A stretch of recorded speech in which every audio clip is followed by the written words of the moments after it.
economic paradox before the First Crusade. Before the campaign of 1096, France experienced a sharp decline in prices for goods and property.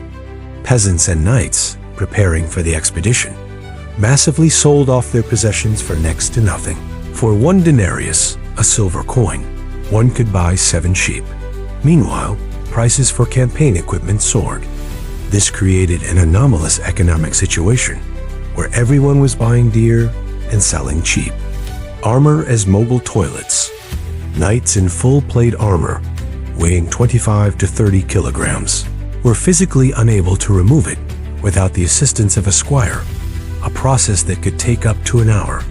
During battles or long marches, they had no choice but to relieve themselves directly in their armor. Combined with infrequent bathing, only 2 to 3 times a year, and lice-infested clothing, this created an unbearable stench noted by contemporaries. The Children's Crusade, a tragic misnomer.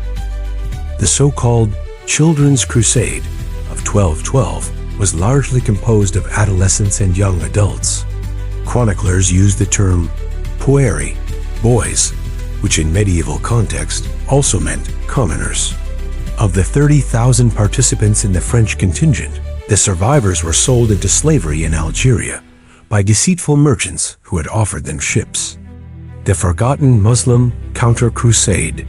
In 1210, a 450,000-strong Muslim army set out from Africa to aid their co-religionists in Spain. The threat was so severe that the Pope declared 3 days of universal fasting and prayer across Europe. This invasion was halted by the Knights of southern France at the Battle of Las Navas de Tolosa in 1212. Yet this episode is scarcely mentioned in history textbooks.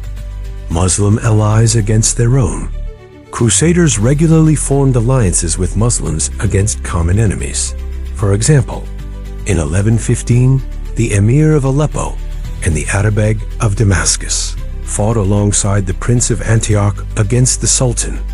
In 1243, the Sultan of Egypt sought the hand of the niece of Baldwin II, the Latin Emperor of Constantinople, to strengthen their alliance.